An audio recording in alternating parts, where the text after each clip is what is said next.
ये है। अभिवादन क्या है?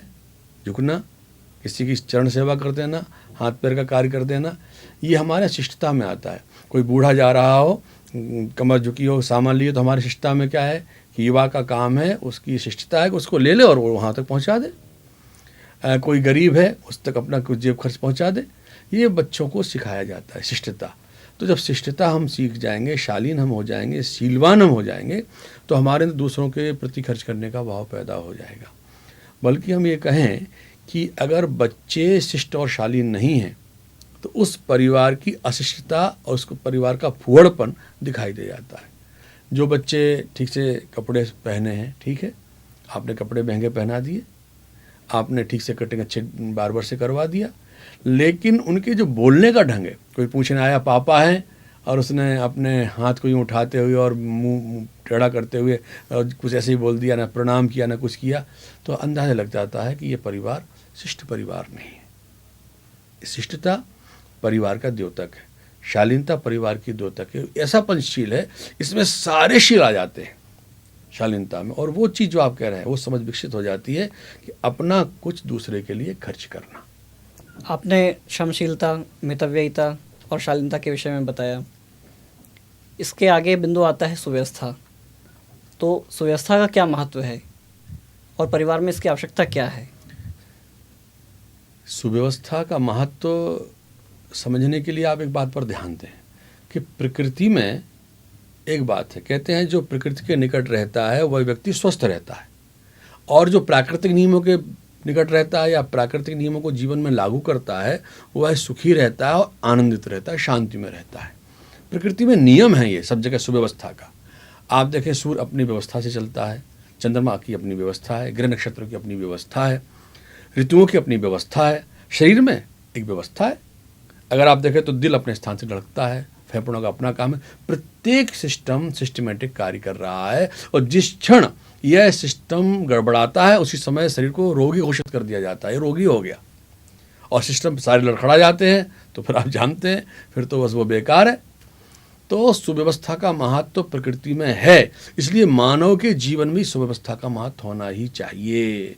और इस सुव्यवस्था को परिवार के अलावा कोई और नहीं सिखा सकता। परिवार में यहाँ तक कि जूते कहाँ उतारे जाएं, सामान कहाँ रखा जाए, हर चीज़ व्यवस्थित होनी चाहिए। और ये व्यवस्था अगर व्यक्ति के जीवन में आ जाएगी तो उसका जीवन न केवल उसके लिए सुखकारी होगा, बल्कि जिस समाज में रहेगा सुव्यवस्थित रहेगा, राष्ट्र में सुव्यवस्थित रहेगा, तो राष्ट्र की व्यवस्था में भी भागीदारी होगा, समाज की व्यवस्था में भागीदारी होगा, और अपने परिवार की व्यवस्था में भागीदारी होगा। तो सुव्यवस्था तो एक बहुत बड़ा प्राकृतिक गुण है, एक ऐसा शील है जिसको नज़रअंदाज नहीं किया जा सकता। अगर सारे शील आ गए और व्यवस्था नहीं आई तो सब कुछ गड़बड़ हो गया। आप बहुत अच्छे हैं, बहुत सुंदर हैं, लेकिन अव्यवस्थित हैं, बाल कहीं जा रहे हैं, कंघी नहीं की है, कहीं कुछ हो रहा है, कपड़े में कैसे चले जा रहे हैं, तो इसका इंप्रेशन अच्छा नहीं पड़ता है। जब बाह्य व्यवस्था इतनी आवश्यक है तो आंतरिक व्यवस्था कितनी आवश्यक होगी। तो इस व्यवस्था का महत्व तो हम कहें कि कम नहीं है, सर्वाधिक है, बहुत अधिक है, होना ही चाहिए, और परिवार में इसको सिखाना ही चाहिए। व्यक्तित्व के विकास के लिए पारिवारिक शीलों में पांचवा शील आपने सहकारिता बताया है। आखिर सहकारिता की क्या आवश्यकता है? देखिए, सहकारिता नितांत आवश्यक है। संसार में जो चल रही है व्यवस्था वो अकेले दम पे नहीं चल रही। सूर्य अकेले चल रहा है क्या? नहीं, सारे ग्रह नक्षत्र सहकारिता के आधार पर चल रहा है। ये शरीर सिस्टम सहकारिता के आधार पर चल रहा है। हृदय की धड़कन के साथ फेफड़ों का फैलना अपना एक तालमेल बिठाए हुए है। हर सिस्टम एक दूसरे से तालमेल बिठाए हुए, यह सहकारिता है। और सहकारिता का अभ्यास जब प्रकृति में इतना आवश्यक है तो व्यक्ति के जीवन में नितांत आवश्यक होगा ही, क्योंकि ऋषि चिंतन में एक ही बात आती है, जो प्रकृति का नियम है वो व्यक्ति के जीवन के लिए भी आवश्यक है। अब प्रश्न यह आता है कि सहकारिता का अभ्यास हम कराएं कैसे और क्यों आवश्यक है। देखिए, परिवार में अगर हम सुव्यवस्था बनाते हैं और परिवार में सुव्यवस्था के लिए सहकारिता का भाव पैदा नहीं करते हैं किसी भी कार्य के लिए, तो वो व्यवस्था बन नहीं सकती। जैसे एक माँ या बहन या बेटी किसी मकान को स्वच्छ बनाने के लिए झाड़ू लगाती है, और केवल उसी को मालूम है कि झाड़ू लगाना उसी के मन में व्यवस्था की बात है, और उसकी स्वच्छता के इस कार्य में और लोग सहभागी ना हों और सहकारिता का भाव ना रखें, तो एक बहन बेटी या माँ दिन भर झाड़ू लगाती रहेगी और परिवार के 10-11 सदस्य जो भी हैं वो उस कमरे में या मकान में गंदगी फैलाते रहेंगे। और गंदगी बढ़ती रहेगी, झाड़ू लगती रहेगी। 10 बार 12 बार गंदगी बढ़ेगी, 10-12 बार झाड़ू लगने पर भी कमरा साफ नहीं होगा।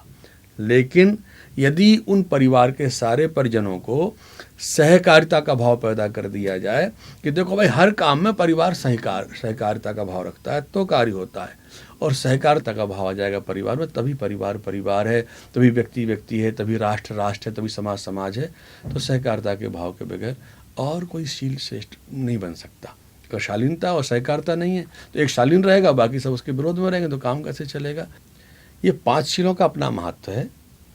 श्रमशीलता का अपना महत्व है, मितव्ययिता का अपना महत्व है, शालीनता शिष्टता का अपना महत्व है, सुव्यवस्था का अपना महत्व है, और सहकारिता का अपना महत्व है। जैसे ये 5 उंगलियों का महत्व अपना अपना है।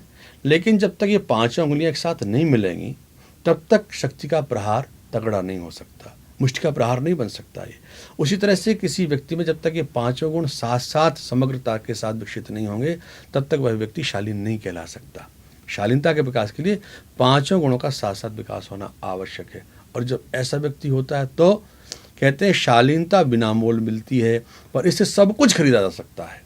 आपकी भौतिक प्रगति होगी, पारिवारिक उत्थान होगा, राष्ट्र के आप महत्वपूर्ण व्यक्ति बन जाएंगे, और इसके अलावा अगर आप चाहें तो परमात्मा को भी शालीनता से प्राप्त कर सकते हैं।